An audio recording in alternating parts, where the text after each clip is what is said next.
Nstp 2 Project Proposal. The title of this proposed project is Kalikarunungan, Matuto at Mangalaga sa Kalikasan. Duration. The project will take 3 days, which includes the planning, preparation, and the implementation of the project.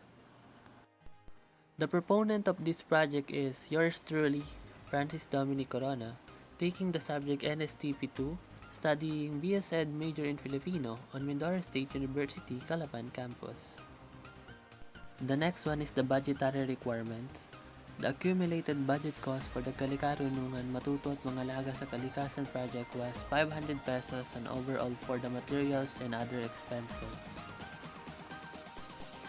Project summary. Abstract of the project. Garbage are main factors that pollute environment. A simple and small piece of plastic deals with a great problem. One of the problems in the city Catex Lane in Barangay Pachoca is the lack of awareness on proper waste disposal, which could affect the current living of the residents on that sitio. The project Kalikarunungan is a community-based project that aims to promote environmental awareness and concerns on the chosen community. The duration of the project will be 3 days, which includes the planning, preparation, and the implementation of the project. The accumulated budget for the project Kalikarunungan was 500 pesos and overall for the materials and other expenses. The first step on this project is to find the possible beneficiaries or participants, then start with the planning of the possible activities to be done. The next one is the researching of ideas and making some infographics. Then, to be more interesting, a 3-minute video will be presented on the day of implementation. A time breakdown and estimated time will also be made to ensure the smooth flow of the project in time of the implementation. The objectives of this project is to reduce waste on the community, educate the people, especially the children in Sitio Catequist Lane, about having a clean surroundings and importance of properly disposing garbages in their area.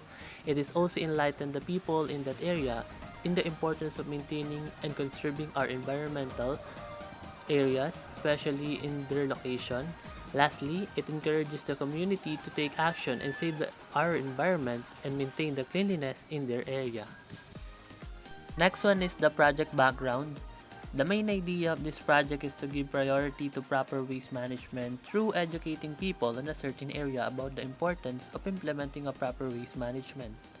Lack of awareness on proper waste management is a common environmental issue that needs a solution. The project is made to avoid contamination of a sitio.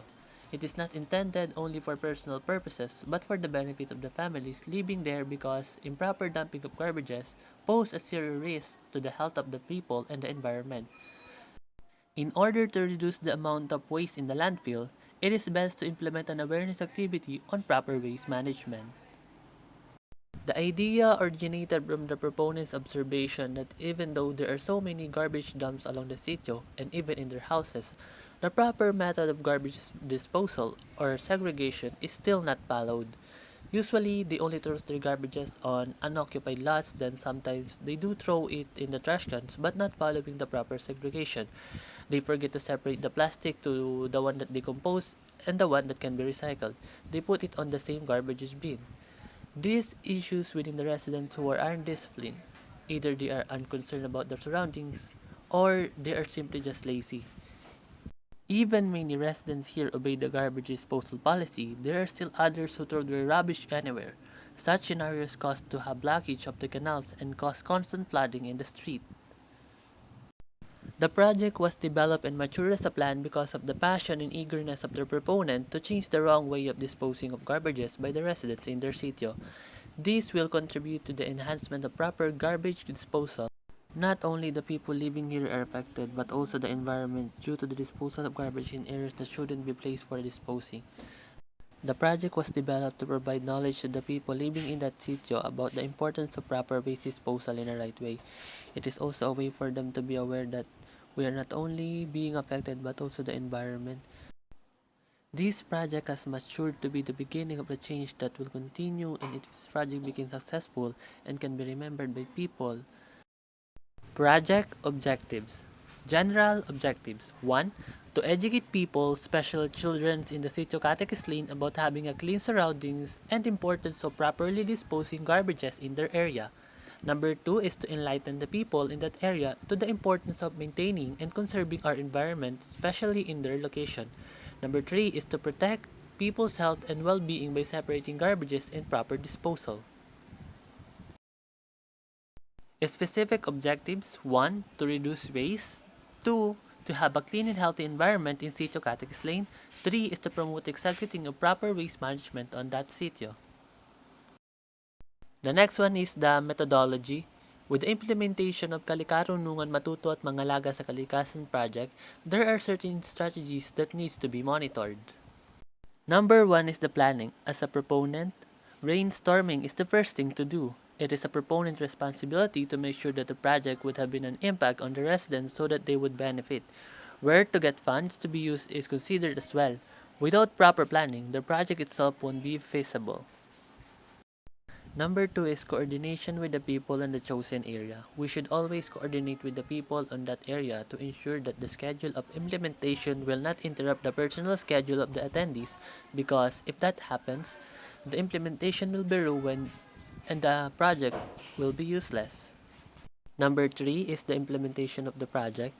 To ensure the quality and feasibility of the project, the proponent and the participant should be working together so it would be easier.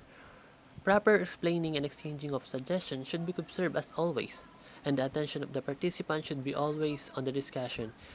The materials to be used should caught the attention of the participants to increase their eagerness to learn more.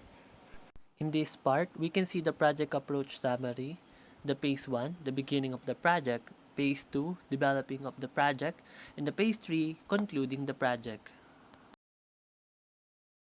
This is the time breakdown and estimate. We can see here the list of tasks and the schedule. We can also see here the duration or time consumed of each task from day 1 to 2. Number 8 is the project cost. We can see here the costing of each materials being used in this project. We can also see here the units and the source of funds for the project.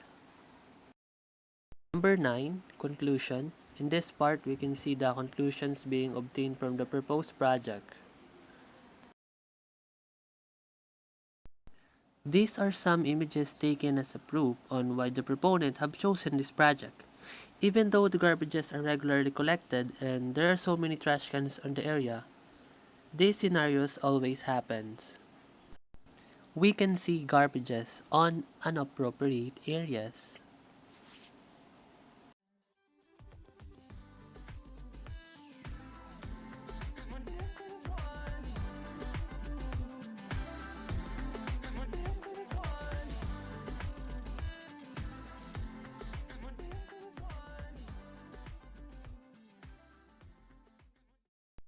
Thank you for your time listening on my proposed project.